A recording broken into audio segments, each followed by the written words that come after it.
Latest developments tonight in the Kelly Clayton murder case. Suspected murderer Thomas Clayton back behind bars tonight after allegedly violating a judge's order. Good evening, I'm Renata Steele. Thank you for choosing WENY News at 6 o'clock. Clayton back in Catontown court this morning after police investigated a claim he tried to contact his kids.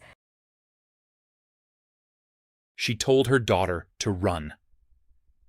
In the dead of night, 7-year-old Charlie Clayton stood frozen at the top of the stairs, watching a masked man beat her mother to death with what looked like a pipe. Blood splattered the kitchen, screams echoed through the house, and as the man left through the garage, little Charlie ran to her mother's body, hugged her leg, and waited in the dark. That man, she later told police, looked just like Daddy. Same mask, same jeans, same building. But then she whispered, "It couldn't have been Daddy, because then who would take care of us?" The town of Clayton, New York, would soon uncover the sickest kind of betrayal. Not just a murder for hire, but a father who used his own daughter as part of his alibi, then tried to vanish behind her confusion. What drives a husband to pay someone to bludgeon the mother of his children in front of them? And how did a 7-year-old become the key witness in a $1 million murder? This is the story of Kelly Stage Clayton and the twisted man who plotted her execution while pretending to play poker with friends. Welcome to True Crimes Corner. This one's going to haunt you. From the moment Thomas Clayton dialed 911, he positioned himself as the grieving husband, frantic, confused, desperate. He told dispatchers he had just returned home from a poker game to find his wife, Kelly, dead on the kitchen floor. It was nearly 12:30 a.m. on September 29th, 2015, and his voice cracked as he insisted he had no idea what had happened. "She's not breathing. I just got home," he cried. And for a few hours, his alibi held. Thomas told police that he'd spent the evening at a weekly poker game with friends in Elmira, about 15 miles from their home in Clayton. It was a regular event, one he rarely missed. The other attendees confirmed his presence, recalling beers, banter, and the usual low-stakes gameplay. For most of them, nothing felt out of place. No one saw Thomas leave early. No one sensed anything strange. But then, investigators started asking deeper questions, and what looked like a solid alibi began to falter. One of the women at the poker game remembered something odd. Thomas had borrowed her phone around 10:50 p.m. that night. He said it was to make a quick call, and afterward, he deleted the number from her call log. Investigators retrieved the deleted number. It traced directly to Michael Beard, a former ServPro employee and someone Thomas had recently fired for stealing from clients. The connection was impossible to ignore. The very same night Kelly was murdered, Thomas had reached out to a man with a criminal history, someone he used to supervise, and someone desperate for money. It wasn't long before detectives learned Beard had also once done odd jobs for Thomas, including babysitting Charlie and Cullen. At the crime scene, the lack of forced entry nagged at investigators. Kelly had been attacked in her own home, yet nothing was stolen. Her handbag and valuables were untouched. There were no broken windows, no pried doors. Whoever killed her had come through the house easily. That meant one of two things. Kelly had either known her killer or they had a key. But it was what Charlie said that shattered the illusion. In her first interview with Sheriff Jim Allard, 7-year-old Charlie described hearing loud noises and seeing her mother in distress. Kelly had come into her room, told her to run, and moments later, Charlie saw a man, tall, wearing jeans and a mask, chasing her mother. She remembered the weapon in his hands, a pipe, and the screams, so much screaming. Kelly's final plea had been for her daughter's life. Charlie's description was chilling. "The man looked like my dad," she said. She repeated the claim during a second interview at the Chemung County Child Advocacy Center. When asked what she meant, Charlie explained that the intruder wore a mask her dad had worn before. His clothes, especially the jeans, looked just like Thomas's. She'd seen that outfit many times. "But it couldn't have been Daddy," she added quietly, "because then who would take care of us?" To a trained investigator, the contradiction in Charlie's words wasn't confusion. It was trauma. Her child's mind was trying to resolve the impossible, what she had seen versus what she believed about her father. And it was this dissonance that pushed detectives to dig deeper into Thomas Clayton's role. The mask, the jeans, the deleted number, the borrowed phone, the familiarity with the house. None of it fit a random robbery narrative. And as detectives looked at Thomas more closely, his calmness started to feel rehearsed. His pain looked performative. His reaction when officers led him out of the house that night, panicked but dry-eyed, started raising eyebrows. He claimed to be in shock. But the evidence suggested he was in control. By now, investigators had a growing sense that Kelly's killer hadn't just broken into the house. He'd been sent there. And Thomas Clayton, who once looked like a grieving husband, now looked like a man trying to hide something.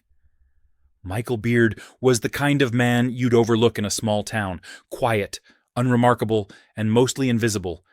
A 47-year-old laborer living in Elmira Heights, he was no stranger to hard times. He had a history of petty theft, a spotty employment record, and mounting financial pressure that kept him teetering on the edge of desperation. But no one, not even those who knew his struggles, expected him to be at the center of a murder investigation. Yet, less than a week after Kelly Clayton's brutal death, all eyes were on him. His link to the case was simple. Thomas Clayton had been his boss.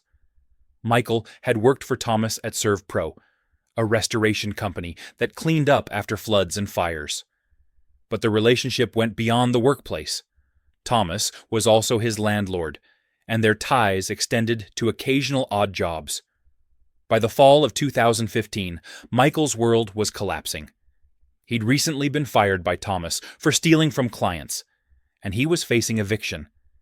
He had no stable income, and his partner reported growing tension in their home. Beard was broke, bitter, and looking for any way out. That's when Thomas called. Phone records later revealed a pattern: dozens of calls and texts between Thomas Clayton and Michael Beard in the days leading up to September 28th. The most critical? A call placed from a borrowed phone during Thomas's poker night, just before midnight. Investigators recovered the deleted number from the phone's history. It went directly to Beard. It was no coincidence. And Beard, once arrested, didn't even try to deny that a deal had been made. In his initial confession to police, Beard told a chilling story. He said Thomas Clayton had offered him $10,000 to kill his wife. The plan was simple: enter the house while Kelly was alone, make it look like a break-in, and ensure she didn't survive. Thomas, in return, would have a rock-solid alibi from the poker game and walk away a widower with $1 million in life insurance. Beard admitted to receiving the keys from Thomas, left for him in the garage. He admitted to picking up a maul handle to use as a weapon.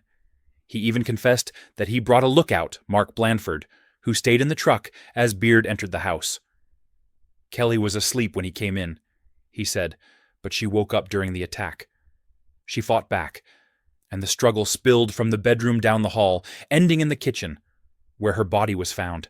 It was brutal, and Beard said it was planned, but then he changed his story. Before trial, Beard recanted. He claimed the plan was never to kill Kelly, but to set fire to the house as part of an insurance scam. He said that when he arrived, she was already dead. But investigators didn't buy it. His DNA was on the murder weapon. He knew where the bloodied clothes were buried.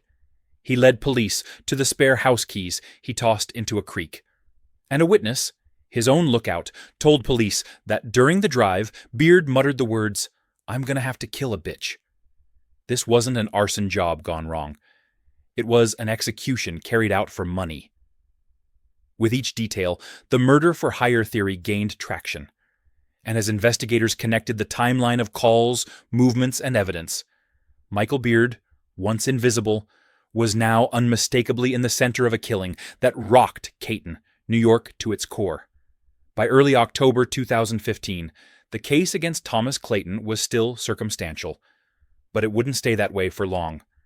As investigators followed the trail left behind by Michael Beard, the man Thomas allegedly hired, a series of chilling discoveries began to paint a brutal, coordinated picture, one soaked in blood and tied together by a paper-thin attempt to conceal murder.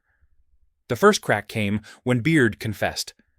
Then, under pressure, Beard led police to the murder weapon, a fiberglass maul handle, the type used with a splitting hammer. It had been tossed off the side of a road in a nearby town. When investigators recovered and tested it, they found traces of Kelly's blood, enough to confirm it had been used in the savage beating that ended her life.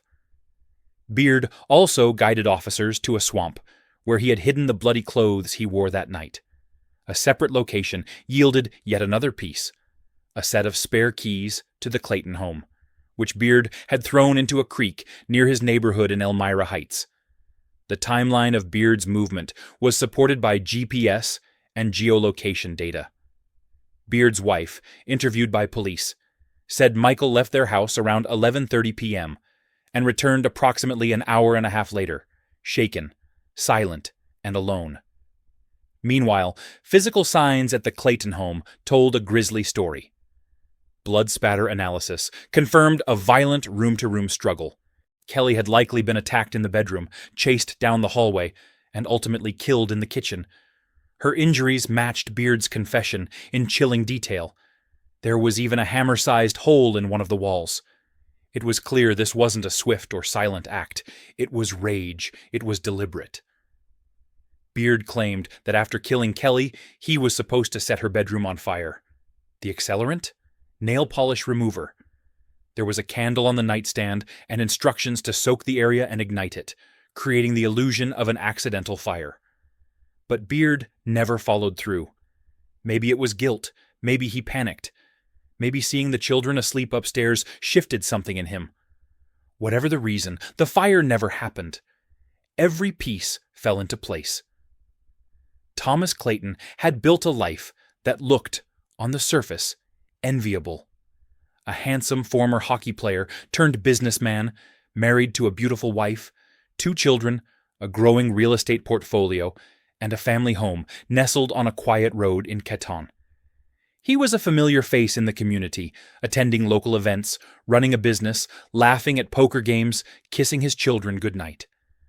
But behind that practiced smile was a man living a dangerous double life. As investigators peeled back the layers of Thomas's world, the image of a hard-working husband quickly gave way to something darker, something deeply calculated. It began with financial records. Despite the illusion of success, Thomas was drowning. His ServPro business was in decline, and his bar, Clayton's Camelot, was bleeding money. Rental properties weren't bringing in enough, and the pressure to maintain his lifestyle was mounting fast. But then came the most damning revelation: life insurance. Less than a year before Kelly's murder, Thomas increased her life insurance policy from $500,000 to $1 million. He made the change quietly, no fanfare, just a subtle, deadly adjustment. To prosecutors, it wasn't just a financial decision. It was premeditation, a setup. The kind of move you don't make unless you've already considered the worst.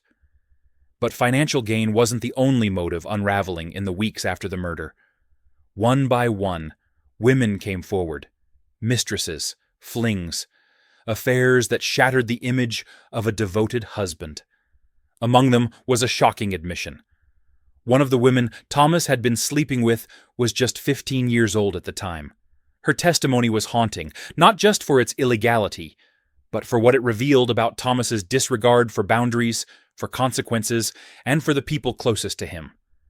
Another woman, an insurance agent, testified to engaging in a threesome with Thomas and a friend.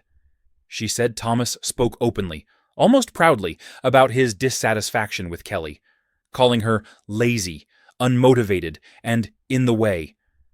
According to this witness, he expressed deep resentment toward the idea of divorce, saying Kelly would take everything, and leave him with nothing.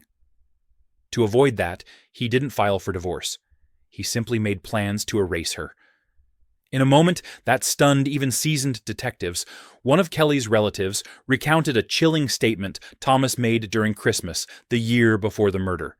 He told Kelly's niece that this would be the last Christmas with me around and us being together as a family. At the time, the comment was brushed off as strange, maybe a tasteless joke. But in hindsight, it read like a declaration, a farewell masked as sarcasm. All of these stories built a profile that prosecutors would soon present in court. A man who was not just unfaithful, but cold, calculating, and deeply manipulative. Thomas didn't snap. He planned. He adjusted insurance policies. He seduced and discarded. He spoke of getting rid of his wife to multiple people, as if her life were just another obstacle in his financial spreadsheet. And perhaps most damning of all was the casualness with which he did it. He laughed at poker games, smiled in family photos, posed as a devoted father while secretly plotting the murder of the woman who had supported him through his hockey years, through parenthood, through 2 businesses, and a mountain of debt. Every testimony, every affair, every damning piece of paperwork tore at the mask he wore for years. And what it revealed underneath was a man who wanted it all: money, women, freedom, and didn't mind paying for it in blood. The path to justice for Kelly Clayton split into 2 battles, 2 trials, 2 men, and 2 very different strategies. One had already confessed to the murder. The other denied every part of it. But in the eyes of investigators, both had blood on their hands. Michael Beard was the first to face the court. But by the time he went to trial in November 2016, Beard had changed his story again. He now claimed he was hired only to set the house on fire, not to kill Kelly. According to this new version, he arrived to find her already dead. The confession, he said, was coerced. Fear, confusion, and pressure had made him sign something he didn't fully understand. His defense pointed to the inconsistency as evidence of doubt. But the jury wasn't swayed. The original confession, the recovered evidence, and the timeline all aligned too perfectly. Beard's DNA was on the murder weapon. He had no plausible explanation for that. The jury convicted him on 1 count of first-degree murder and 2 counts of second-degree murder. He was sentenced to life in prison without parole. Then came the trial everyone had been waiting for: Thomas Clayton. His courtroom drama began in March 2017. By now, Beard was no longer a reliable witness. His confession had been recanted, making it unusable in court. This meant the prosecution had to build their case around circumstantial evidence, a daunting task in a murder-for-hire trial. There was no confession, no eyewitness placing Thomas at the scene, no DNA. But the prosecution had something else: a pattern. To counter, the defense leaned heavily on Beard's unreliability. They argued Beard acted alone, driven by anger over being fired and evicted. They reminded the jury there was no physical evidence tying Thomas to the crime scene. No blood, no weapon, no proof that Thomas made Beard do anything. His attorney, Raymond Schlather, painted him as a grieving husband, flawed, maybe unfaithful, but not a killer. But the prosecution's closing argument struck hard. They didn't need Beard's words to prove guilt. They had the timeline, the money, the lies, the life insurance. They had a man who increased his wife's policy and then called a disgruntled ex-employee late at night, just hours before Kelly was murdered. The jury deliberated for 6 hours. On April 24th, 2017, Thomas Clayton was found guilty of first-degree murder, second-degree murder, and conspiracy. The courtroom sat in stunned silence. The man who once smiled for hockey fans now stood frozen, convicted of plotting his wife's death with the same cold precision he once brought to the ice. Justice, at last, was beginning to speak. By the time the final gavel struck, Kelly Clayton had been gone for nearly 2 years. But in that courtroom, her voice returned through her daughter. When Thomas Clayton was sentenced in June 2017, Kelly's sister Kim Boren stood before the court and read a letter Charlie had written on her own. It was simple, it was raw, and it shattered the room. I loved my mom. I loved my dad too, but my dad is a coward because he made Michael Beard kill my mommy. The words pierced deeper than any evidence presented in court. They weren't legal arguments. They were the truth from a child robbed of both parents in one night, one to death, the other to evil. Judge Peter Buckley handed Thomas Clayton life without the possibility of parole, condemning the former hockey player for orchestrating one of the most cold-blooded crimes the county had ever seen. There was no mercy, no leniency, no doubt. Mark Blandford, Beard's lookout and driver, was sentenced separately to 3 to 6 years for his role. But the true focus remained on the two men at the center of it all, one who swung the weapon, the other who paid for it. As the dust settled, the outrage did not. The community of Clayton and Kelly's hometown of Elmira had been forever changed. Purple ribbons hung from lampposts. Justice for Kelly signs were staked in yards. Her story had appeared on Dateline, 2020, 48 hours. But no broadcast could capture the depth of what was lost. A devoted mother. A life erased for greed. 2 children now living with aunts and uncles. Their innocence buried alongside their mother. Years later, the pain hadn't softened, and neither had the confusion.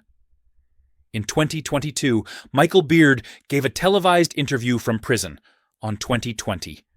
In it, he repeated his claim of innocence, insisting he had only gone to the house for a side job and stumbled upon Kelly's dead body. He said Thomas had set him up, that he was scared, that he only confessed because police pressured him and he wanted to protect his family. But viewers, especially those who followed the trial, weren't convinced.